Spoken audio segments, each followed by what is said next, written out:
ఇవాళ రాష్ట్రంలో విద్యార్థుల బతుకులు అగమ్య గోచరంగా తయారైనవి. ఫీజు రియంబర్స్మెంట్ రాక విద్యార్థులు నానా యాతనలు పడుతుంటే విద్య పైన అవగాహన లేనటువంటి విద్యాశాఖ మంత్రి ఆయన పిఆర్ కోసం పెద్ద పెద్ద సభలు చెప్పి డబ్బులు వృధా చేయడం తప్ప విద్యార్థులకు చేసేం లేదు. ఇవాళ భారతీయ జనతా యువ మోర్చా బలమైన కార్యాచరణ తీసుకుంటున్నాం. విద్యార్థుల వద్దకు వెళ్తాం. విద్యార్థుల గొంతుక ప్రభుత్వానికి చేరే వరకు మా కార్యాచరణ ఉంటుంది. ఇవాళ విద్యార్థులు చదువులు అయిపోయాయి, మా దగ్గర డిగ్రీలు ఉన్నాయి కానీ సర్టిఫికేట్లు లేవనే పరిస్థితి, జాబులు ఉన్నాయి, అవకాశాలు ఉన్నాయి కానీ జాయినింగ్ లేని పరిస్థితి. ఇటువంటి పరిస్థితిలో రేవంత్ రెడ్డి నిన్ను ఎవరు చేయమన్నారు? మూసీ సుందరీకరణ చేసి 7,000 కోట్లు ఇవ్వడానికి నీ దగ్గర డబ్బులు ఉన్నాయి కానీ విద్యార్థులకి ఫీజు రియంబర్స్మెంట్లు ఇవ్వడానికి మాత్రం నీ దగ్గర డబ్బులు లేవు. ఇవాళ హైదరాబాద్ సిటీ ఉంటే ఈయనకి 4th సిటీ కావాల్సి వచ్చింది. 4th సిటీ ఎవరు కట్టమన్నారు నేను?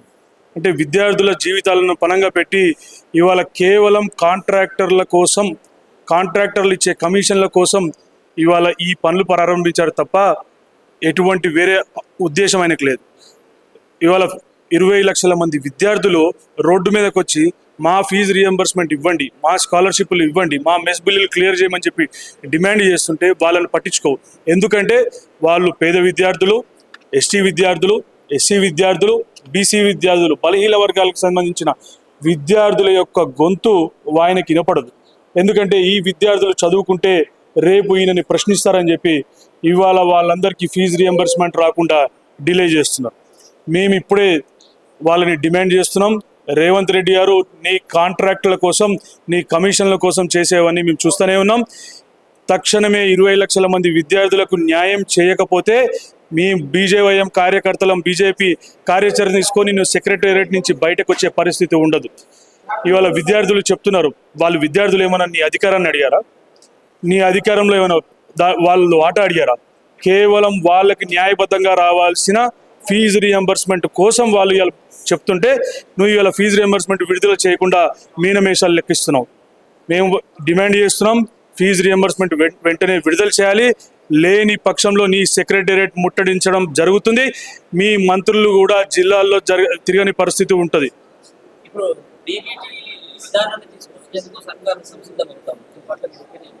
అన్న జీవో నెంబర్ 7 చూసాం, 8 చూసాం, ఇవాళ 9 కూడా చూసాం. ఇవాళ డీబీటీ అనేది ఏంటి చెప్పండి? విద్యార్థులను మోసం చేయడం తప్ప ఏమైనా ఉన్నదా? విద్యార్థుల అకౌంట్లో డైరెక్ట్గా వేస్తానంటావు. ఇప్పుడు వరకు గతం రాష్ట్ర బీఆర్ఎస్ కానీ ఇప్పుడు కాంగ్రెస్ కానీ ఇవాళ సుమారు 12,000 కోట్లు విద్యార్థులకు ఇవ్వాలి. అవి ఇవ్వకుండా ఇవాళ నువ్వు కొత్తగా ఏంటంటే ఈ టాపిక్ని డైవర్ట్ చేయడానికి మేము మీకు అకౌంట్లోకి వేస్తామంటారు. అకౌంట్లోకి వేయకపోతే అంటే కాలేజీలు పిల్లల్ని రేపు ఒత్తిడి చేస్తాయి. ఆల్రెడీ సర్టిఫికేట్లు రాక పిల్లలు రోడ్ల మీదకి వస్తున్నారు. కాలేజీలకి, విద్యార్థులకి, తల్లిదండ్రులకి రోజు ఘర్షణలే జరుగుతున్నాయి. అంటే నువ్వు అయోమయ పరిస్థితులు సృష్టించి ఇవాళ డీబీటీ అనే కొత్త విధానాన్ని తీసుకొస్తున్నావు. దానికి తప్ప వేరేది లేదు. ఈ డీబీటీ అనే విధానాన్ని నువ్వు నిజంగా తేవాలనుకుంటే ఏదైతే నువ్వు మాటిస్తున్నావో అది నెలకి 250 కోట్లు అంటున్నావు, ఆ అకౌంట్లలోకి వేయాలి. నువ్వు ఫస్ట్ అన్నిటికంటే ముందు పాత బకాయిలు 12,000 కోట్లు చెల్లించాలి. ఇవన్నీ చేయకుండా నువ్వు డీబీటీ విధానం తీసుకొచ్చని హైకోర్టుని, ప్రజలని, విద్యార్థులని తప్పుదోవ పట్టించద్దు. ఇంకొకటి ఏంటంటే మేము సూటిగా నిన్న ఢిల్లీలో జరిగిన సంఘటనకి నిన్న రాహుల్ గాంధీ వెళ్ళిరని చెప్పేసి మీరు రాజ్ భవన్, లోక్ భవన్లు అన్ని ముట్టడిద్దామని ప్రయత్నిస్తున్నారు. అదే కాంగ్రెస్ నాయకులని, యూత్ కాంగ్రెస్ని, విద్యార్థి విభాగ ఎన్ఎస్సీ అని మేము సూటిగా ప్రశ్నిస్తున్నాం. అంటే మీకు తెలంగాణలో విద్యార్థులు కాదా? తెలంగాణలో ఉన్న విద్యార్థులు 20 లక్షల మంది బాధ మీకు వినిపియదా? ఎందుకు మీ రేవంత్ రెడ్డి మీ ముఖ్యమంత్రే కదా, ఎందుకు వెళ్ళి 20 లక్షల మంది విద్యార్థులు ఫీజు రియంబర్స్మెంట్ రాక బాధపడుతున్నారు? వాళ్ళకి తక్షణమే ఫీజు రియంబర్స్మెంట్ విడుదల చేసి వాళ్ళకి న్యాయం చేయమని మీరు ఎందుకు అడగరు? దమ్ముంటే చేయండి. చేసి 110% 2 కోట్ల విద్యాలు తెస్తూనే ఉన్నాం. మేము ఎన్ని స్టార్టప్లు తీసుకొచ్చాము, ఎంతమందికి ఉద్యోగాలు కల్పిస్తున్నాము. మీరు ఇప్పుడు వరకు దేశం మొత్తంగా చూడొచ్చు ఎన్ని స్టార్టప్స్ తీసుకొచ్చాము.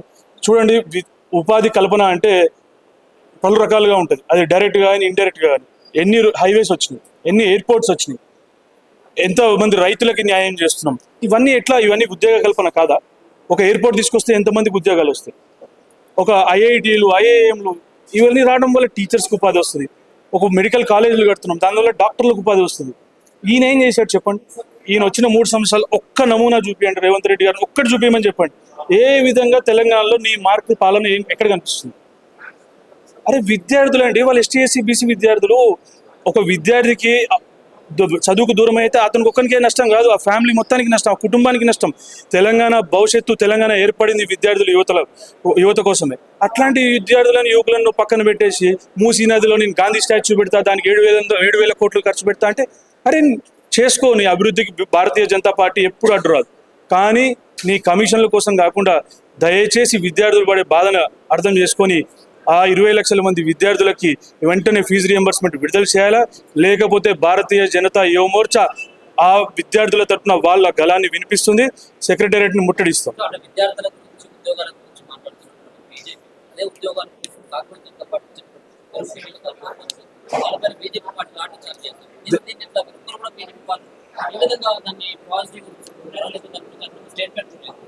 కాక్రోచ్ జనతా పార్టీ దీంట్లో దేశాన్ని విచ్ఛిన్న చేసే శక్తులన్నీ ఉన్నాయి. చూడండి, సింపుల్ అండి. ఒకవేళ మేము అనుకున్న మాట నిలబెట్టుకోకపోతే 14-12 సంవత్సరాలుగా మాకు అధికారాన్ని ఎందుకు కట్టబెడుతున్నారు? ఇలా నరేంద్ర మోడీ గారి దిక్కు పలు దేశాలు చూస్తుంటే ఈ దేశంలోనే ఎందుకు ఇట్లాంటి వ్యతిరేకత వస్తుంది? ఎటువంటి వ్యతిరేకత లేదు. ఇది సోషల్ మీడియా కోసం, ఫోటోల కోసం, వీడియోలు చేసే ఇది ఆందోళన తప్ప వేరే లేదు. అదే నేనేమంట 110% అండి. మీరు చూస్తున్నారు ఇప్పుడు వీడియోలు కూడా, నీట్ పరీక్షలు అంటే నీట్ అంటే ఏందో కూడా తెలియలేని పరిస్థితి. 100% ఉంటారని అన్నారు, దీంట్లో 50% మంది, ఇంకో 50 మందిని తీసుకొచ్చి మీకు అన్యాయం జరుగుతుంది, అది చేయండి, చూడండి. ఒకవేళ నిజంగా అన్యాయం జరిగితే 20 లక్షల మంది మళ్ళీ నీట్ రాశారు. జరిగింది కదా, నీట్ పరీక్ష జరిగింది. కాంగ్రెస్ ప్రభుత్వం 80 సార్లు లీక్ అయింది. ఇదే టీఆర్ఎస్ ప్రభుత్వం ఇలా కేటీఆర్ ఇన్ని మాటలు మాట్లాడుతున్నట్టు 12 సార్లు పేపర్ లీక్ అయింది. జిరాక్స్ సెంటర్లో పంచిరండి పేపర్లు. నీట్ 150 సార్లు జరగలేదు. మీరు ఒకసారి సరి చూసుకోండి, జరిగే పరిస్థితి ఉండదు ఇప్పుడు కూడా. అందుకనే నరేంద్ర మోడీ గారు ఇవాళ స్పెషల్ కోర్ట్స్ తీసుకురావడం జరిగింది. వెంటనే ఇట్లాంటివి ఏమైనా జరిగితే వాటి క్రిమినల్ కేసులు బుక్ చేసి ఫాస్ట్ ట్రాక్ కోర్టులు రావడం కూడా తీసుకురండి. ఇవాళ ప్రధానమంత్రి గారు కూడా దానికి ఫాస్ట్ ట్రాక్ కోర్టులను వెంటనే ఏర్పాటు చేయాలని జరుగుతుంది.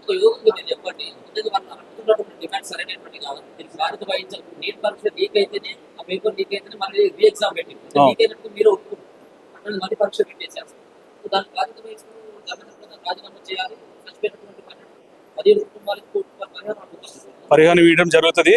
చూడండి, నీట్ పరీక్ష మేము జరగలేదు, జరిగింది, దీని గురించి కాదు.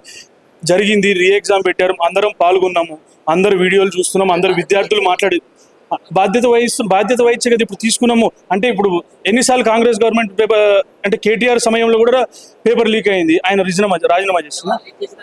మేము అంటే లీక్ అనేది నేను చెప్తున్నా కదా, ఇంత పెద్ద పైనుంచి కింద వరకు ఉంటుంది.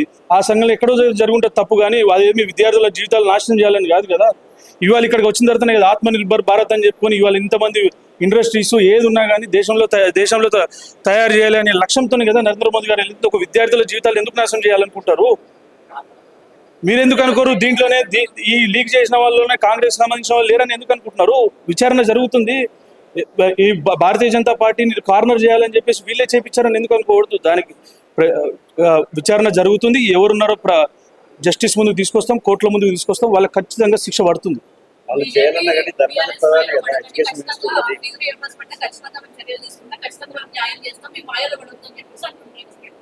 మాయలో పడకండి. ఎవరు పడమన్నారు? రిలీజ్ చేయొచ్చు కదా.